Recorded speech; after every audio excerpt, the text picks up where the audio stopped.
Hello guys! Kalagayan lang namin ni Alex sa labas. Nag-grocery kami and then KFC. Ngayon, nalabas muna ako ng bahay kasi may parcel na dumating. And then, sabi, delivered daw. Ay, nako. Iniwan sa labas. Ayan.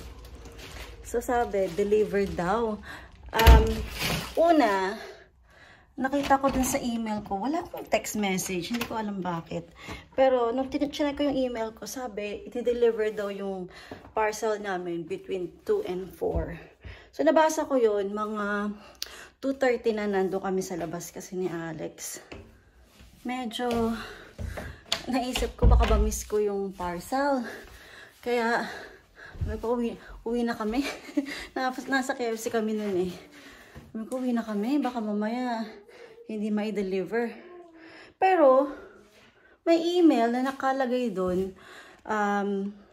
Delivered na. Sabi ko, paano yung magiging madi-deliver? Eh, unang-una, hindi magkakasya siya sa letterbox. Kasi siya na mauga. Wait lang. Ang galing ko mag-vlog. Likot. Ayun. So, sabi ko, or naisip ko, paano yun magiging delivered? Eh, walang tao sa bahay. Tapos, hindi kasya siya sa letterbox. Hindi, sabi ko, baka iniwan sa pinto. Sa harapan lang ng pinto. Anyway, sandali lang kukunin ko lang yung gunting. Yan. So, sabi ko, baka sa labas nila, sa pintuan. Pagdating namin, wala sa pintuan. Siyempre. Tapos sinilip ko, saan ka nilagay? Nakita ko doon sa ilalim nung gate. Kasi may puwang doon eh, may gap. Nano niya pala sa kumbaga siguro tinapon niya doon over the fence. Puto lang, hindi to fragile, no? Kakaloka siya. Makikita ba ito kung saan magaling? Next day delivery. Oo. Kita naman pala kung saan galing. So, alam niya siguro na hindi to fragile. Next day delivery. In fairness, bumili ako sa shoe zone. Na sapatos ni Alex. Tapos, kailan ko ba ito kagabi? Kahapon ko lang to in order. Tapos next day delivery. At ito, buksan ko ha. Para sa school niya kasi to, yung para sa PE.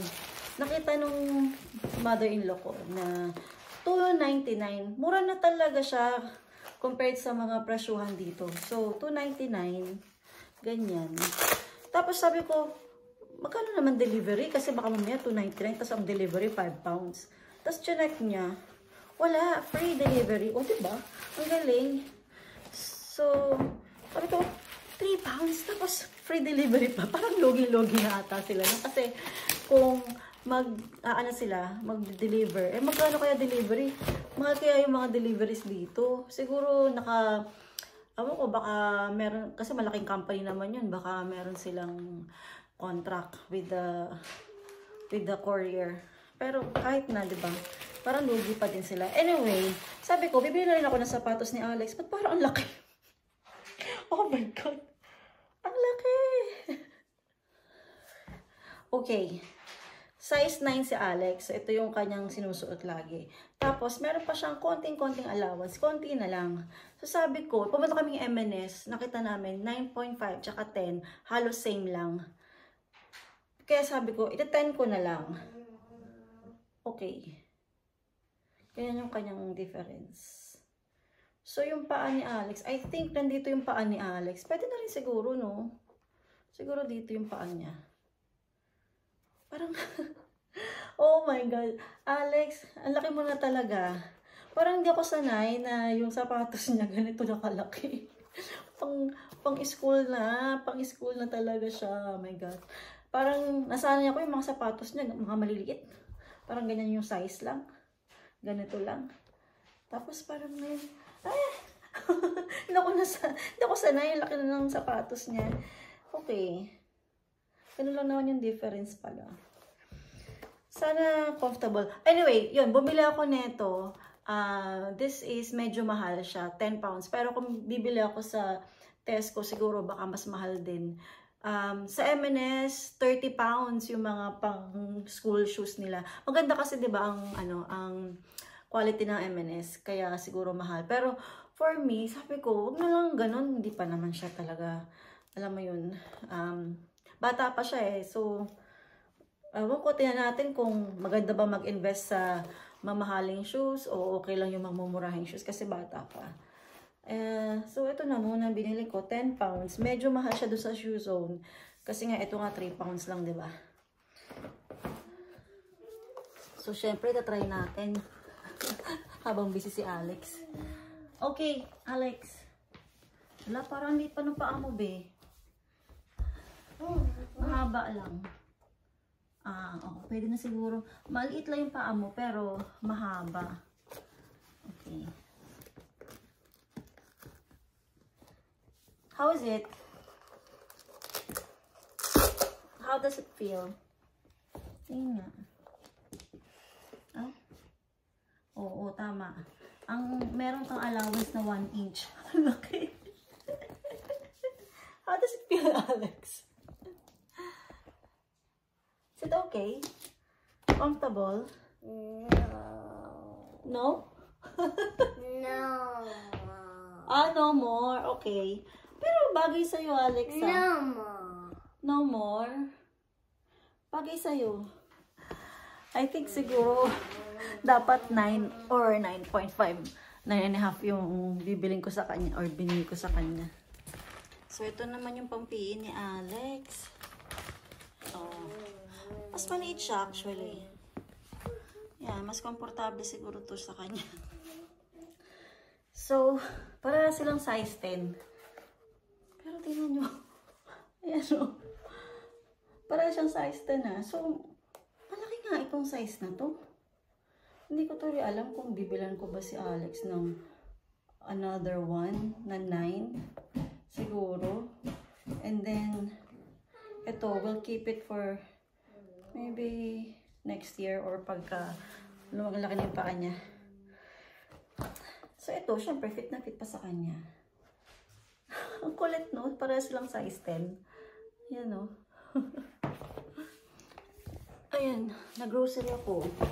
Bumili ako nitong coconut milk. So, gagawa ako ng kulit ng ginataang kalabasa. Kasi may kalabasa ako dyan.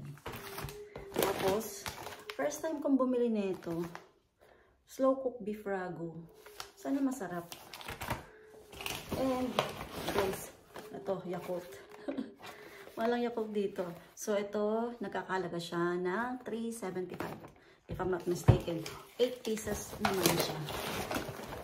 Bumili na rin ako ng ready meal. Thai green chicken curry. Tapos, meron akong beef bolognese na in can. Para just in case lang, in the future, ito din, mga hindi healthy. Parang ano lang, susunod na kutubin ako. Yan, meron instant. Hindi yung katulad nung bigla na nun expire na yung mga pagkain ko dyan. Kailangan ko ng, alam mo yan, kailangan ko ng lutuin. So, bumili ako ng mga pwede ko ilagay sa cupboard na pangmatagalan. At bumili din ako ng, sana may mga iba ko pinamili. Andito na ba lahat? Ay, andito na lahat. Yan, spaghetti. Diba, ito yung mga pagkain na pwede mong ilagay sa, sa cupboard ng pangmatagalan. Okay. Ang laki ng blueberries na binili ko.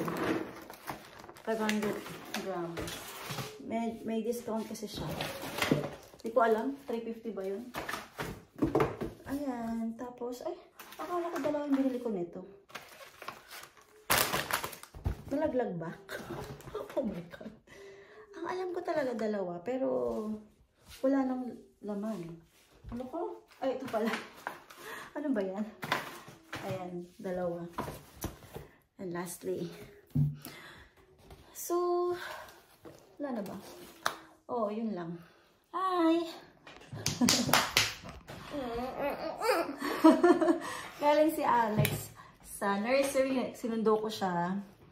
And kanina, umalis kami ng mga kaibigan ko. Pumunta kami ng Tim Hortons. Diyan sa may Trafford Center. Tapos, nag-Primark kami. Yung aking blush on, hindi ko alam bakit ganyan yan. Parang pantal-pantal. Anyway, so yun, nag-Primark kami kanina. At, so alam niyo po, dito sa UK, ang hirap-hirap pa-check up. Kumuha ng, ay, ano ba to? Sipon ba ito ni Alex? Kasi miyak siya kanina, sinundo ko siya eh. Tapos pinahid niya yung ano niya, ilong niya dito. Sipon siguro niya to eh. Ano ba yun Alex? Anyway, pasensya niya na. So, ayun na nga yung sinasabi ko. Ang hirap po magpa-check up dito sa UK. Especially pag meron kang nararamdaman na gusto mo na medyo urgent. Although hindi pa siya severe, yung ganun. So, meron akong papa-check up. Ay, magpapapasta ako. So, dito, tawag niya, feeling. So, ngayon, tumawag ako sa, kanina, sa dentist, sa dental clinic. And then, sabi nila, fully booked daw yung mga dentist nila. Ang next appointment is September. So, September 10 yung earliest. And today is July 9. Ay, hindi. July 8 pa lang ngayon. Tama ba? Oo. So, ganyan siya katagal. 2 months. August, September. So, 2 months pa mag-aantay. Tapos sabi ko, kailangan ko ng magpa-filling. So, paano na lang kung urgent na masakit na, no? Siguro, anyway, siguro pag urgent na, baka pwede ka nilang i-assist ng mas maaga. Pero since hindi ko naman sinabi sa kanya na talagang urgent, so ganun, mag-aantay talaga ako. And then, feeling ko kasi nawala yung pasta ko, natanggal eh. So, ngayon, sabi nung receptionist sa akin, na on that appointment, hindi pa daw yun filling. So, check up pa lang daw yun. Tapos, meron namang another appointment for filling. Napaka-hassle na, buti lang wala akong work. Kasi kung may work ako, so 2 beses ako mag-book ng annual leave. So, una sa consultation and pangalawa sa mismong procedure, di ba? So, parang ang hassle. Hindi ka tulad sa Pilipinas. Although may bayad din dito eh. So, hindi ko tulad sa Pilipinas na pagpunta mo doon, automatic, na agad. Pasta na agad. Dito, consultation pa muna. And sabi niya, 26.40, kung daw nakakamali. Basta 20 plus, 26 pounds. And then, yung filling, nasa 40... Ay, hindi. Parang 24 ata. Tapos 46 pounds yung filling. So, altogether, di i-add nyo na. Mga nasa 70 plus, no? Meron akong calculator. 46 plus 24. Hindi ako sure pero mga ganun. So, 70. Mga 70 plus nga siguro yun. And then, so, 2 araw pa siya. No? Napaka-hectic. Although, ang alam ko, merong, kasi itong dental clinic na to is under sila ng NHS.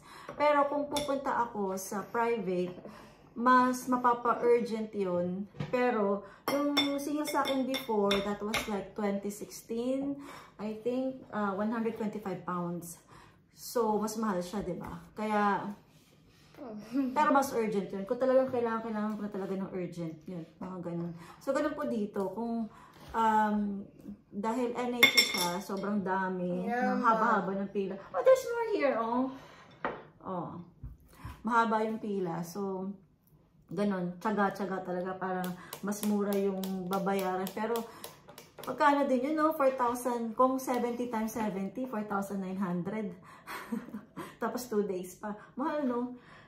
But yan, ganun po siya dito. Nakakaloka. So, kanina galing na kami ng Primark. Ito yung pinamili ko. Hindi na ako nag-video pagka lumalabas eh. Kasi kasama ko yung mga kaibigan ko. Tsaka, nahihiya ako eh. Hindi ko alam kung nabanggit ko na to sa video. Na yun nga, nahihiya ako pag magbe-video-video pag kasama ko yung mga kaibigan ko. So, kaya medyo hindi ako nakakapag-vlog recently. Sobrang busy. Pumunta dito yung friend ko galing USA. Parang 3 consecutive days kami magkasama. And ayoko nga mag-vlog pag nandiyan yung mga friends ko. Tapos, after that, pumunta naman yung mga friends ko dito sa bahay. Nag-ano kami. Kasi mainit sa labas. So, nag-picnic kami ganyan. Tapos, before that, may mga bisita din ako dito. Pumupunta everyday. Tapos after that, yung in-laws ko naman nagpunta dito. So, walang time para mag-vlog. And then kanina, yun nga, nagpunta kami ng Primark. Ito yun ako nag-vlog. Ang pinamili ko, pang winter. Kasi most of the time, dito talaga sa UK, malamig. Kaya, winter clothes talaga yung lagi mong suot-suot. Yung mga pang summer clothes, napakasaglit lang yun. Masusuot mo dito. As in, siguro, I would say, 9 months mong suot-suot yung winter clothes, tapos 3 months. Maswerte ka nga kung 3 months mong suot-suot yung summer clothes. Maswerte pa yun. So, itutuloy natin yung ating video kanina. Naputol. Anyway, dumating kasi si Steve, kaya naputol. Ito nga pala yung outfit ko kanina. Nabili ko lang to sa charity shop. Itong, tama ba? Yeah, sa charity shop ko lang to nabili. Itong blazer ko. Nakalimutan ko na kung magkano. Anyway, so, ito yung mga pinamili ko kanina. Chinelas. Yan, malambot siya. Diba? Tapos, bumili din ako nung para kay Alex. Black na jogging pants para sa kanyang PE. Tagalin natin din ito mamaya. Bumili ako ng kanyang mga socks. So, ilan to? 1, 2, 3, 4, 5, 6, 7. 7 pairs na socks. 330. Tapos, sa Primark to, kaya mura lang. Ito naman, 450. Mura ba yun? Ito, merong ano sila. Discounted price. Dating 17 pounds, 10 pounds na lang. Yan. Cardigan. Then, yun nga yung kaninang pinakita ko. Another cardigan. Ito, 19. And last but not the least, ito, 13 pounds. And speaking of bisita, after ko mag-video kanina, dumating dito yung another bisita, actually. Late na siya dumating, mga 6 o'clock na eh. Then, umuwi na rin siya before mag 7:30 kasi kailangan ko na patulugin si Alex. Kaya, ayun, dito na kami sa taas para matutulog na si Alex. Tapos, at the same time, kanina nandito yung gardener namin. Nag-cut na ng grass. Yun, medyo mahal yung binayaran namin, 50 pounds. Pero kung pupunta siya ng twice in a month, 25 pounds yung bayad per session.